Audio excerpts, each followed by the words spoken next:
Se burlaron porque heredé un mísero peso. Toda la sala sonreía con desprecio, hasta que el abogado dijo, de hecho, hay una carta privada, solo para ella. Y entonces, solo hubo silencio.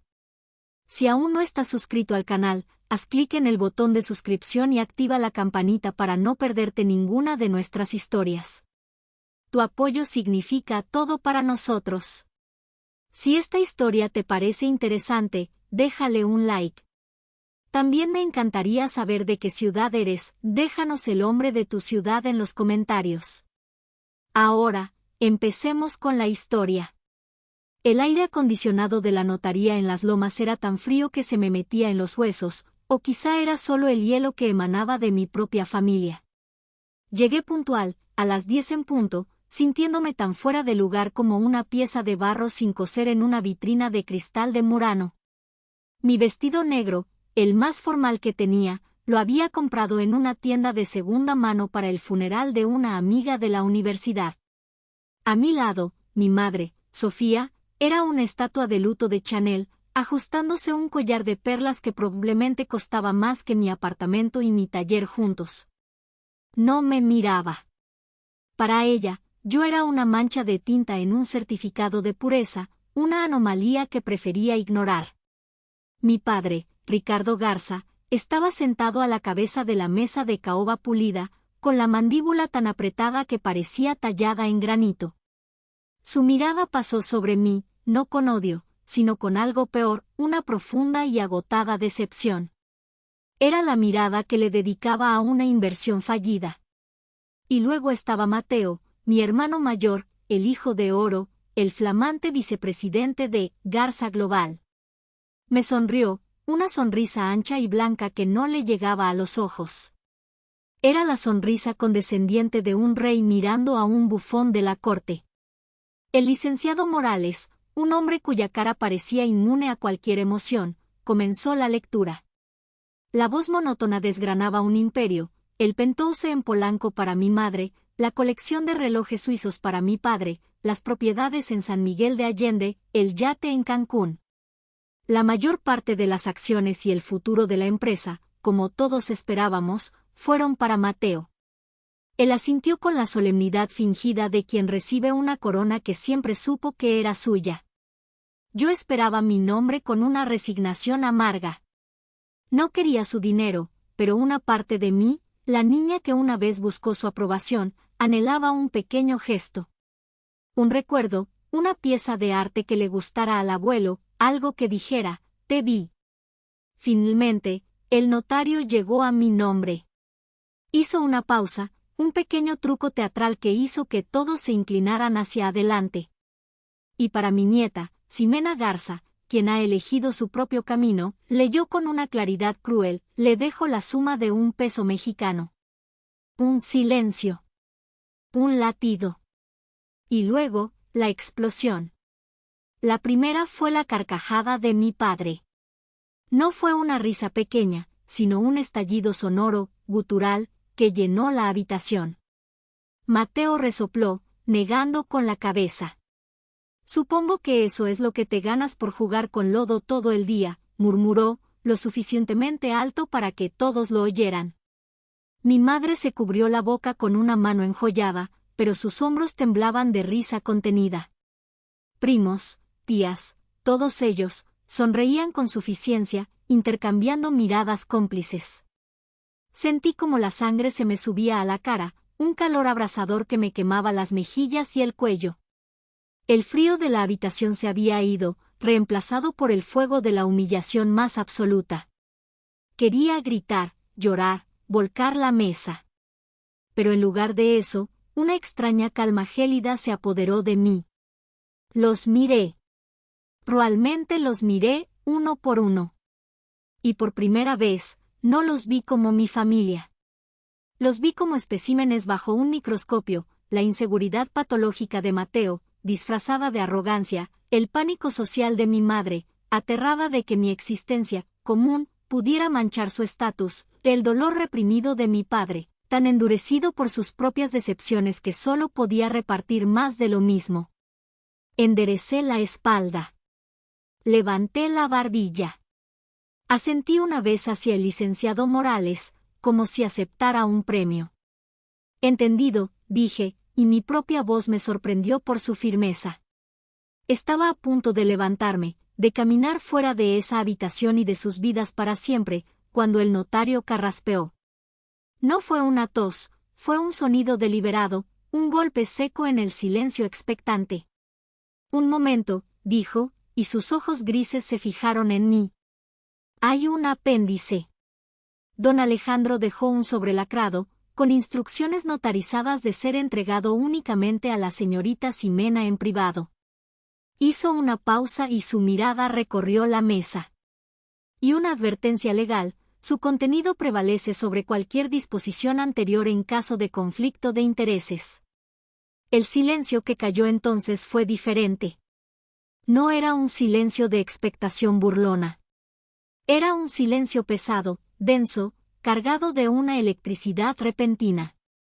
La sonrisa de mi padre se congeló.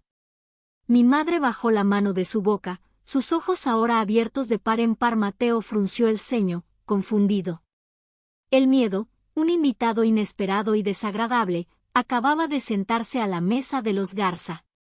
Y yo era la única que sabía que estaba por servirse el plato principal. El licenciado Morales me guió a un pequeño despacho contiguo. La puerta se cerró con un clic suave, amortiguando el murmullo confuso que dejábamos atrás. Sobre una mesa de cristal, solitario y esperando, había un sobregrueso de papel color crema. Mi nombre, Ximena, estaba escrito en la caligrafía elegante e inconfundible de mi abuelo. El sobre estaba cerrado con un sello de cera roja, y en el centro, la marca de su anillo, un pequeño sol oaxaqueño, el mismo que yo solía grabar en la base de mis primeras vasijas. Mi corazón dio un vuelco. Mis manos temblaban ligeramente mientras rompía el sello. Dentro había varias páginas, escritas a mano con tinta negra. La primera frase me robó el aliento. Ximena de mi corazón, comenzaba. Si estás leyendo esto, es porque la primera parte de mi plan funcionó. Te obligué a mirar al lobo a los ojos. Sé que dolió. Tenía que doler. Necesitabas ver sus verdaderos rostros, sin máscaras, en el momento en que te creyeran completamente impotente. Perdóname por la herida, pero era necesaria. Ahora, te daré las armas para domarlo. Las palabras del abuelo abrieron una compuerta en mi memoria, y los recuerdos me inundaron, pero esta vez con una claridad dolorosa y nítida. Me vi a los 19 años, en la cocina de la casa familiar. Mis manos estaban cubiertas de arcilla seca y mis ojos brillaban de emoción. Le estaba explicando a Mateo mi proyecto final de la universidad, un plan de negocios completo que había llamado Corazón de Tierra. Era una marca de lujo que fusionaría la artesanía tradicional oaxaqueña con un diseño minimalista y moderno. Hablaba de comercio justo, de contar las historias de los artesanos, de crear una marca con alma. Mateo me escuchaba, asintiendo, con una mirada extraña en sus ojos que en mi ingenuidad confundí con interés. Ahora, al recordarlo, reconocía el pánico depredador de quien descubre un territorio virgen y decide reclamarlo. Un mes después, en la cena de Navidad, anunció su nueva visión para la empresa, Legado Moderno, una copia al carbón de mi idea, despojada de toda su alma y presentada como la cúspide de la innovación empresarial. Mi padre lo había felicitado, con los ojos llorosos de orgullo. Cuando intenté decir que esa era mi idea, mi padre me silenció con una mano. No seas ridícula, Ximena. Concéntrate en tus hobbies. La carta del abuelo parecía leer mis pensamientos. Vi cómo te robaba tu visión, nietecita. La vi en sus ojos antes de que lo hiciera. Y vi cómo el miedo de tu padre le impedía ver la verdad. Él no te ve a ti, ve el fantasma de sus propios sueños rotos. El recuerdo cambió. Ahora estaba en una cena, con unos importantes socios de mi padre. Mi madre me había obligado a ir. Debajo de la mesa, me pellizcaba el brazo cada vez que intentaba hablar de mi trabajo. Habla del clima, de arte, de cualquier cosa, me siseó. No menciones el barro. No nos avergüences. Más tarde esa noche, la escuché hablando con mi padre en su estudio. Esa niña es un lastre, Ricardo. Con esas manos sucias y esas ideas de pueblo. Arruinará todo lo que hemos construido. La voz de mi abuelo en la carta era un bálsamo para esas viejas heridas. Tu madre está aterrorizada de que el mundo descubra que su jaula de oro está vacía. Tu arte, tu autenticidad, es un espejo que le devuelve un reflejo que no soporta. Te desprecian no por ser débil, sino porque, en el fondo, temen que seas la más fuerte de todos. Leí la última frase de la primera página, y un sollozo se me escapó, uno que había contenido por años. Tu padre y tu hermano están ciegos por el miedo y la ambición. Creen que el valor se mide en acciones y edificios. Yo cometí ese error durante gran parte de mi vida. Tú, mi niña, tú eres mi oportunidad de corregir el rumbo, de devolverle a esta familia su verdadero norte. Eres la única que sabe que el verdadero valor, la verdadera belleza, el verdadero legado, nace del barro. Doblé la página, mis lágrimas manchando la tinta. La herida de la humillación pública todavía palpitaba, pero debajo de ella, una nueva semilla comenzaba a germinar. No era solo una herencia. Era una vindicación. Y apenas estaba comenzando a entender su alcance. Pasé a la siguiente página, y el mundo que conocía se desmoronó para ser reemplazado por otro, uno que mi abuelo había construido en secreto, ladrillo por ladrillo, justo debajo de las narices de mi familia. La carta detallaba, con la precisión de un estratega militar, la creación de una entidad completamente separada del conglomerado familiar, la Fundación Corazón Artesano. No era una pequeña organización benéfica. Era un imperio silencioso.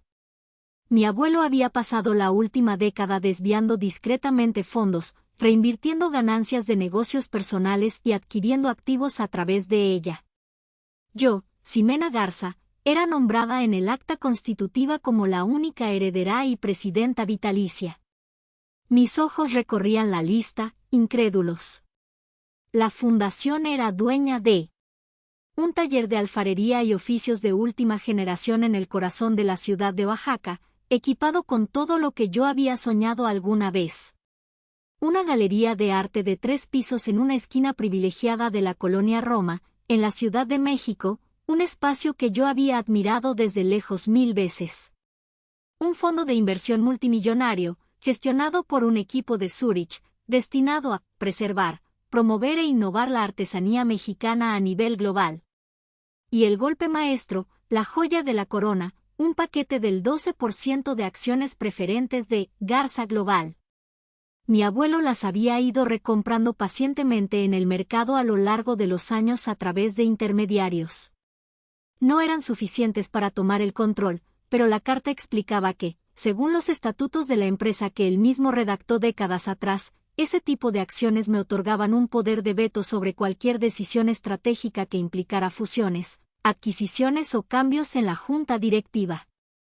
Me recargué en la silla, sintiendo que me faltaba el aire. No me había dejado un salvavidas. Me había dejado un acorazado. Pero el verdadero genio de su plan no estaba solo en los activos, sino en las personas que había elegido para protegerlo. La carta continuaba, presentándome a mis aliadas, mis guardianas. No estarás sola en esto, Ximena, escribió. He puesto a 2 mujeres extraordinarias en tu camino. Son las guardianas de este legado, y deberás ganarte su confianza. La primera era doña Elvira. Elvira es la memoria viviente de esta familia, explicaba la carta. Recuerda las verdades que otros han trabajado tanto por enterrar. Fue despedida por tu madre, pero yo me aseguré de que nunca le faltara nada. Ella fue mis ojos y mis oídos dentro de tu mundo. Búscala. Ella tiene la primera pieza del mapa que necesitarás, mis diarios personales. La segunda guardiana era un nombre que nunca había escuchado, Isabel Serrano. Ah, Isabel, la caligrafía de mi abuelo parecía suavizarse en esta parte. Isabel es la guardiana de mi corazón y de mi verdadero testamento. Es la mujer que debería haber sido tu abuela. Nuestras familias nos separaron, pero nuestro amor por el arte y el uno por el otro nunca murió. Es la dueña de la Galería Serrano, una de las mujeres más respetadas y temidas en el mundo del arte mexicano. Es formidable, brillante y no tolera la estupidez. No te dará nada gratis. Deberás demostrarle que eres digna de la confianza que yo deposité en ti, que tienes la visión y la fuerza para llevar esta antorcha. Ella pondrá a prueba tu alma, Ximena. No la decepciones. Terminé de leer la carta y me quedé inmóvil, el pulso resonando en mis oídos. Esto era mucho más que dinero. Era un rompecabezas, una misión, un desafío. Mi abuelo no solo me había dado una fortuna, me había dado un propósito envuelto en un misterio, protegido por una red de lealtad que yo ni siquiera sabía que existía. El peso en mi bolsillo de repente se sentía increíblemente ligero. La verdadera carga, la verdadera oportunidad, estaba en esas páginas. Y mi primer paso era claro, tenía que encontrar a la mujer que guardaba los secretos de mi abuelo. Tenía que encontrar a Elvira. Salí de la notaría como si caminara en un sueño. El sol de la Ciudad de México me golpeó, brillante y ajeno a la revolución que acababa de estallar en mi interior. Ignoré las llamadas que ya empezaban a entrar en mi celular, sin duda de mi furiosa familia. Tenía una sola dirección en mi mente, una que la carta del abuelo había incluido, una pequeña calle en la colonia Santa María la Ribera. Encontré la casa, una construcción modesta pero cuidada, con macetas de geranios desbordando el balcón. Toqué el timbre, y casi al instante, la puerta se abrió. Allí estaba doña Elvira, más pequeña de lo que la recordaba, con el cabello completamente blanco recogido en un moño y los mismos ojos oscuros y amables que me habían visto crecer. «Niña Ximena», dijo, y su voz se quebró. Me abrazó con una fuerza sorprendente, un abrazo que contenía años de afecto silencioso y lealtad inquebrantable. «Sabía que vendrías. Tu abuelo me lo dijo. Ella vendrá», me dijo. «Es lista y es fuerte». Nos sentamos en su pequeña sala, que olía a canela y a ropa limpia. Sin que yo se lo pidiera, me trajo una taza de café de olla, tal como me gustaba de niña. Y luego, de un baúl de cedro que ocupaba un lugar de honor en la habitación, sacó una caja de madera. «Él me los dio para que los guardara hace un año», dijo, entregándome la caja. Dijo que eran demasiado importantes para dejarlos en esa casa, donde la gente solo lee los estados de cuenta. Dijo que aquí dentro estaba su verdadera confesión. Esa noche, en la soledad de mi pequeño apartamento taller, con el olor a arcilla húmeda a mi alrededor, abrí la caja. Dentro había una docena de diarios de cuero, llenos de la caligrafía de mi abuelo.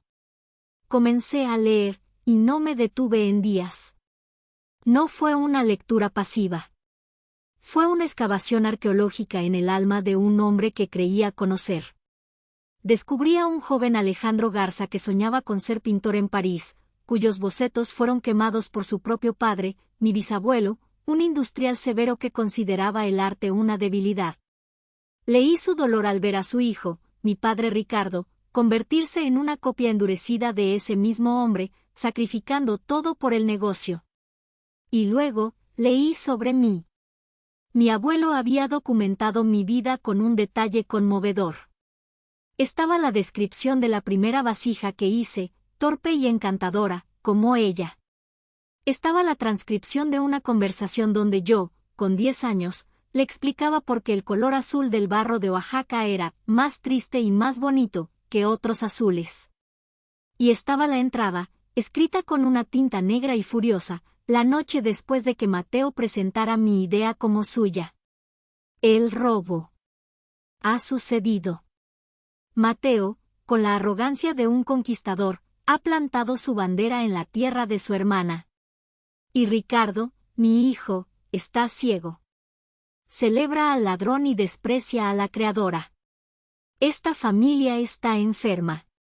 La enfermedad del poder y el dinero ha podrido las raíces. Debo actuar. Debo construir un arca para Ximena. Un lugar seguro para su espíritu, lejos de este diluvio de mediocridad. Los diarios eran un laberinto de recuerdos y estrategias. A veces, tenía que detenerme, abrumada. Levantaba el teléfono y marcaba el número de Elvira. Elvira, ¿a qué se refiere el abuelo con «el día que el horno se rajó?» le pregunté una tarde, con la voz ronca de tanto leer. Y Elvira, al otro lado de la línea, me contaba la historia. Ah, sí. Fue un desastre. Un pedido entero se arruinó. Tu padre quería demoler el horno. Pero tu abuelo dijo que no. Dijo, las grietas nos enseñan por dónde entra la luz. Pasó una semana reparándolo él mismo. Dijo que era la pieza más importante que había construido. Cada llamada, cada historia de Elvira, daba color y textura a las palabras de mi abuelo. Ella era el hilo emocional que unía las perlas de sus escritos. Poco a poco, el mosaico de su plan se fue completando en mi mente. No era solo una herencia, era la obra maestra de su vida. Un plan meticuloso, nacido del amor y el arrepentimiento, diseñado para desmantelar un sistema tóxico y poner el poder en las únicas manos que él creía capaces de usarlo para crear, no para destruir. Ya no era una víctima confundida. Era una detective, la depositaria de una verdad secreta. Y ahora entendía que mi abuelo no me había dejado solo un mapa, sino también una brújula moral. El siguiente paso no era solo un destino geográfico. Era una prueba de identidad.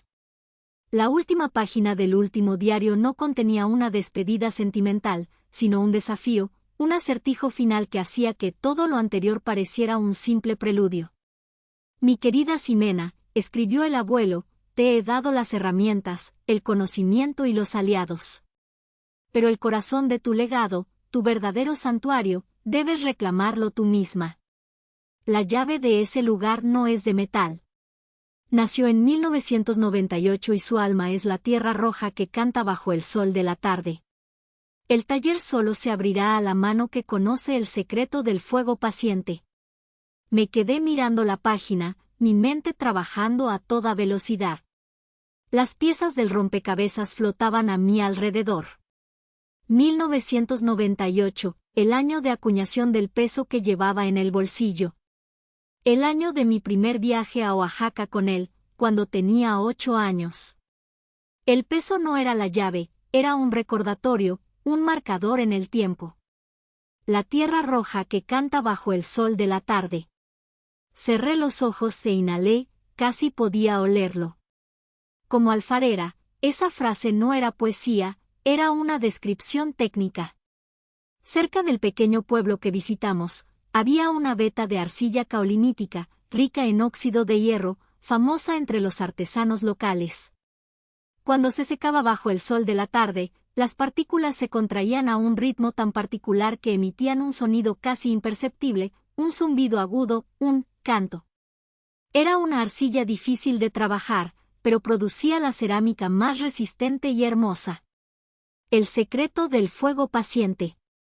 Esto no se refería a la paciencia en general. Era una técnica de cocción específica de la región, un método ancestral para hornos de ladrillo de un solo tiro, donde el aumento de la temperatura debe ser increíblemente lento y controlado para evitar que la arcilla roja se agriete. Y finalmente, la mano que conoce. No se trataba de una huella digital. Se trataba del conocimiento tácito, la memoria muscular de un artesano. Compré un boleto de autobús a Oaxaca esa misma noche. No le dije a nadie a dónde iba. Era un peregrinaje que debía hacer sola. Llegué al pueblo, un lugar suspendido en el tiempo, y caminé por las afueras hasta que encontré lo que buscaba, un pequeño edificio de adobe con un gran horno de ladrillo al lado, Exactamente como mi abuelo lo había descrito en una de sus primeras cartas a Isabel. Estaba abandonado, pero no en ruinas. Alguien lo había estado manteniendo. La puerta del taller estaba cerrada con un candado moderno que abrí con una de las llaves que Elvira me había dado. Pero la puerta del gran horno de ladrillo, el corazón del lugar, no tenía cerradura. Solo una pequeña apertura circular de cerámica incrustada en la puerta de hierro, justo a la altura del pecho. Parecía una simple decoración. Pero yo sabía lo que era. Era una cerradura de vacío, una reliquia de ingenio zapoteca. Fui al arroyo cercano y encontré la veta de arcilla roja. Tomé un puñado. La sensación en mis manos era familiar, como el apretón de manos de un viejo amigo. Regresé al horno y me senté frente a él. Con una concentración total, empecé a trabajar la arcilla. Tenía que tener la consistencia perfecta, ni muy húmeda ni muy seca. Y entonces, saqué de mi bolso la vieja esteca de madera que mi abuelo me regaló en su última visita. La herramienta encajaba en mi mano como si hubiera nacido allí.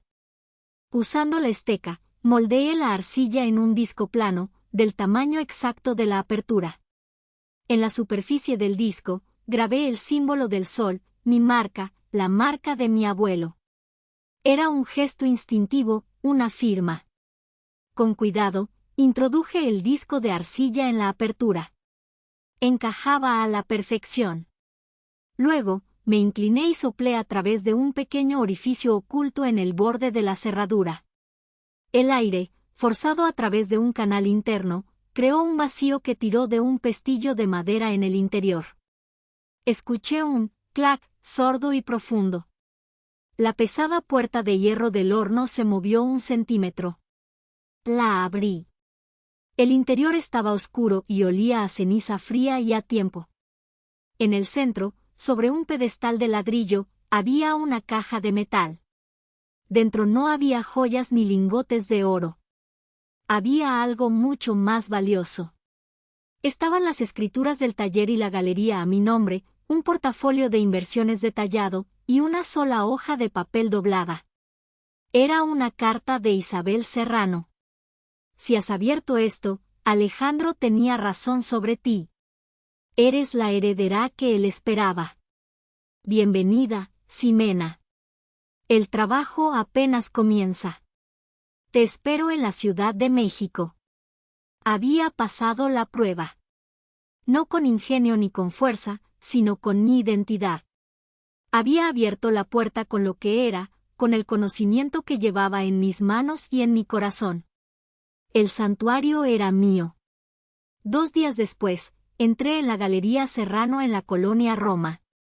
El espacio era todo lo que yo no era, blanco, impecable, minimalista y silenciosamente caro. Obras de Tamayo y Toledo colgaban de las paredes, observándome con una autoridad silenciosa.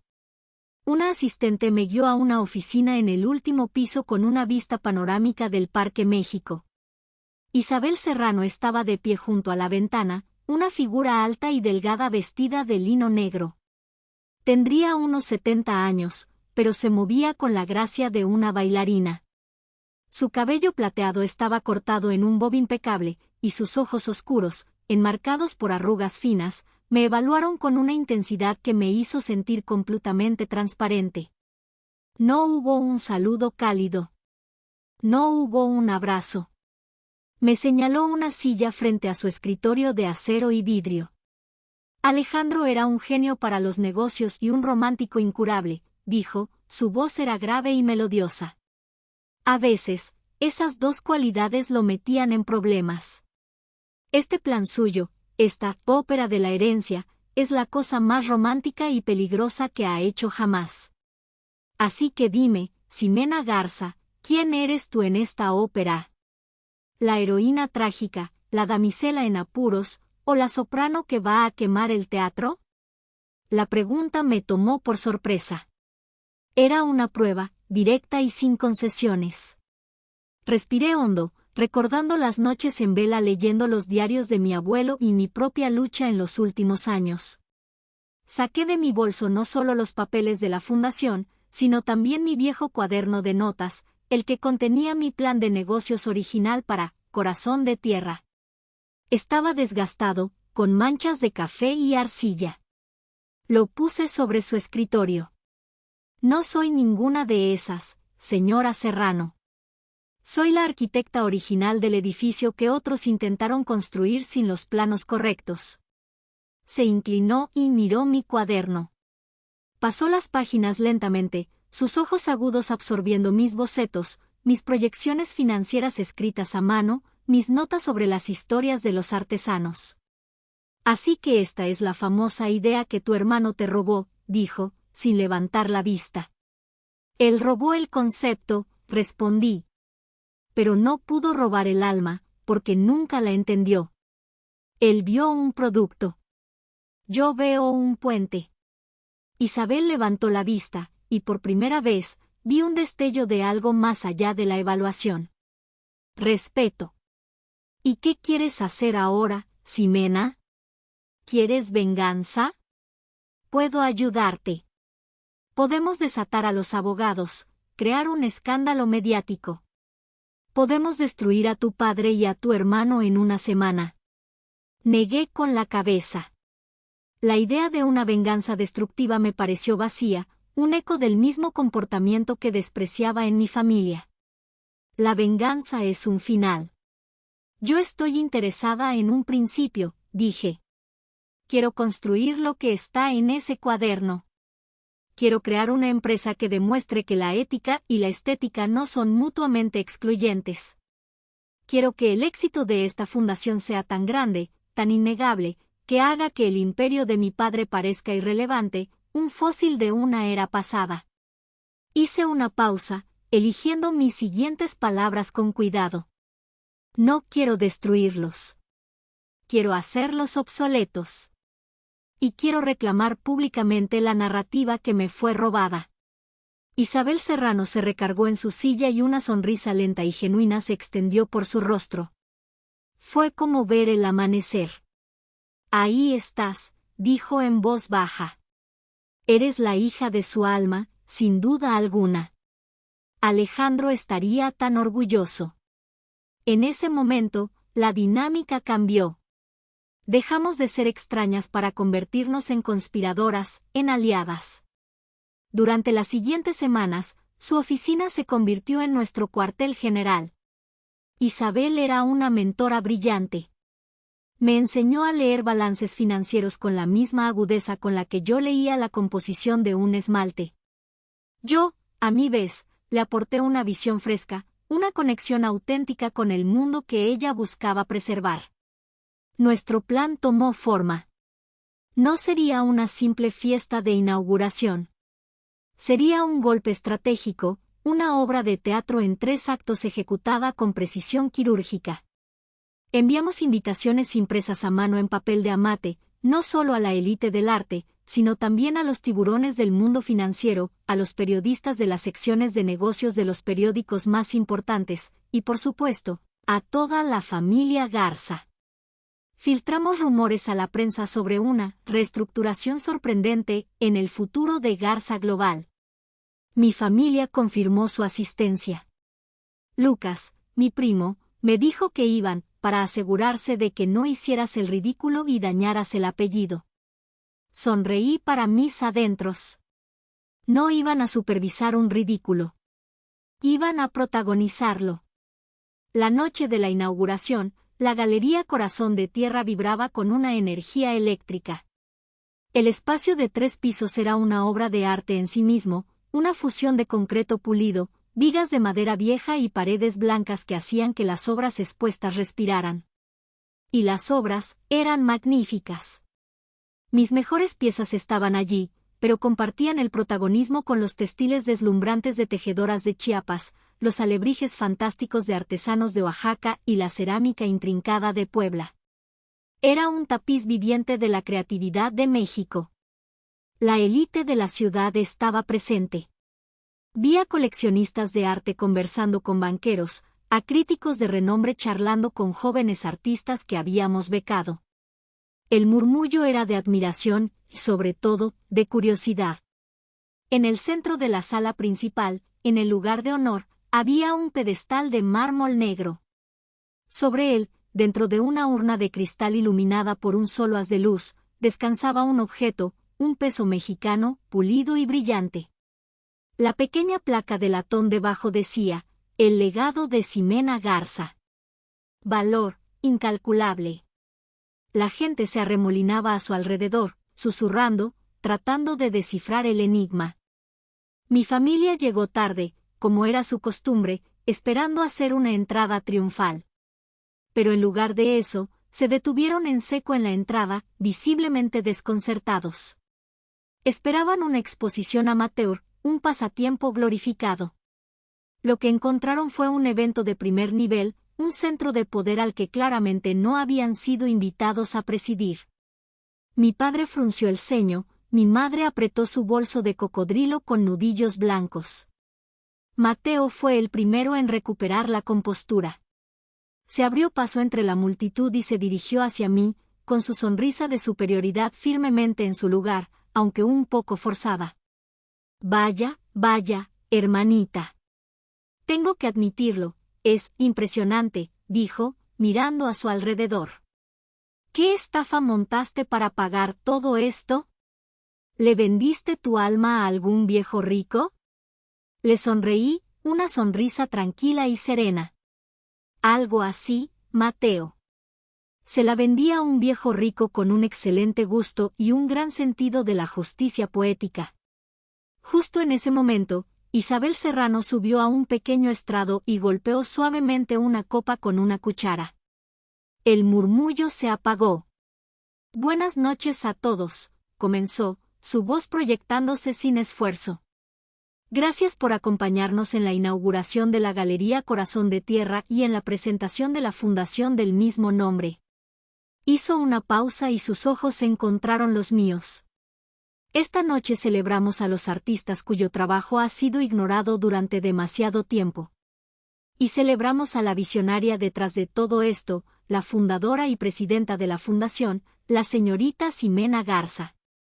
Hubo un aplauso cortés pero confundido. Vi a mi padre intercambiar una mirada furiosa con mi madre. Entonces, Isabel dijo, y ahora, para hablar del futuro financiero y estructural de este nuevo y emocionante capítulo, le cedo la palabra al licenciado Morales. El notario subió al estrado, con un portafolio en la mano. La atmósfera cambió instantáneamente. La presencia de un notario en una inauguración de arte significaba negocios serios. Gracias, señora Serrano, dijo Morales. Como albacea del patrimonio privado de don Alejandro Garza, estoy aquí para formalizar y hacer pública una transferencia de activos. La Fundación Corazón Artesano, presidida por la señorita Ximena Garza, es ahora la beneficiaria de un fondo de inversión privado y, más pertinentemente para algunos de los presentes, la propietaria de un paquete del 12% de acciones preferentes de Garza Global, con pleno poder de veto sobre la junta directiva. Un jadeo colectivo recorrió la sala. Vi a mi padre dar un paso hacia atrás, como si lo hubieran golpeado. El color desapareció del rostro de mi madre.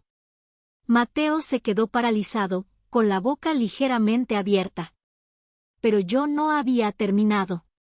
Subí al estrado junto al notario. Gracias, licenciado, dije, mi voz clara y fuerte. Y como mi primer acto como miembro con poder en la empresa que lleva mi apellido, me gustaría hacer una aclaración sobre la propiedad intelectual. En una pantalla gigante detrás de mí, aparecieron dos documentos lado a lado. A la izquierda, una página escaneada de mi cuaderno, con el logo de Corazón de Tierra y mis planes, fechada hace 8 años. A la derecha, la primera diapositiva de la presentación, Legado Moderno, de Mateo. Las similitudes eran descaradas, insultantes. Durante años, he visto cómo se celebraba una visión que nació en mis manos, mientras a mí se me relegaba a las sombras, dije, mirando directamente a mi hermano. Esta noche, la sombra se acaba. Reclamo mi historia. Reclamo mi trabajo. Reclamo mi nombre. El silencio en la sala era atronador. Los flashes de las cámaras explotaban. Mi familia estaba atrapada en el centro de la tormenta, expuesta, desnuda bajo la luz cruda de la verdad. El peso en su urna de cristal parecía reírse de ellos.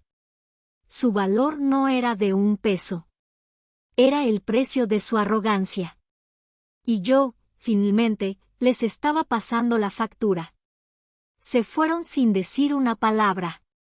No hubo un enfrentamiento, ni gritos, ni acusaciones. Simplemente se dieron la vuelta y caminaron a través de la multitud, que se apartaba para dejarlos pasar como si fueran portadores de una plaga. La humillación era un manto invisible pero pesado que los cubría. Vi en sus espaldas la derrota más absoluta, una que el dinero no podía mitigar. Al día siguiente, el escándalo estalló. No en las páginas de sociales, sino en las de finanzas. Relevo de poder en Garza Global, la heredera secreta que cambió el juego, acusaciones de plagio hunden al joven CEO. Las acciones de la empresa cayeron en picado. La junta directiva, en pánico, forzó a Mateo a tomar una licencia indefinida. El imperio que mi padre había pasado su vida protegiendo, se tambaleaba sobre sus cimientos. Las semanas que siguieron fueron un torbellino de trabajo. Con Isabel a mi lado, comenzamos a implementar la verdadera misión de la fundación. Lanzamos programas de becas, firmamos acuerdos de comercio justo con cooperativas de artesanos y empezamos a planificar nuestra primera exposición internacional. Estaba tan inmersa en construir el futuro que apenas tuve tiempo de pensar en el pasado. Una tarde, unas semanas después, estaba en mi taller de Oaxaca. La luz dorada del atardecer se filtraba por las ventanas, llenando el espacio de un resplandor cálido. Mis manos, como siempre, estaban cubiertas de arcilla. Escuché que alguien entraba. Era mi padre. Se veía 10 años más viejo.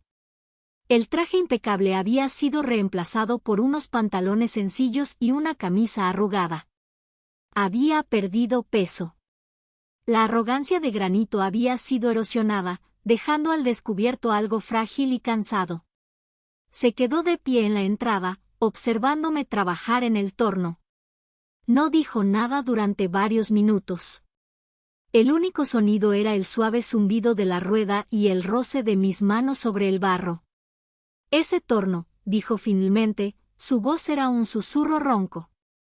Tu abuelo lo compró cuando yo tenía 15 años. Yo quería ser arquitecto. Pasaba horas aquí, no con barro, sino con maquetas. Dibujaba edificios, puentes, soñaba con construir.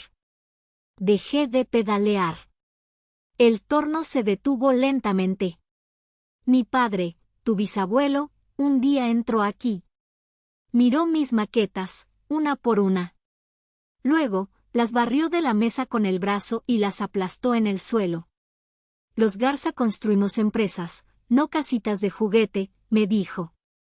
Nunca volverás a perder el tiempo con esto.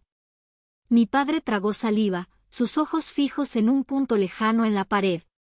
Y no lo hice. Enterré esa parte de mí tan profundamente que olvidé que existía. Hasta que te vi a ti. Vi el mismo fuego, la misma pasión. Y me aterrorizó. Me miró por primera vez, y en sus ojos no vi ira, sino un abismo de arrepentimiento. Vi el fantasma de tu bisabuelo en ti, y en mi terror de que sufrieras lo que yo sufrí, me convertí en él.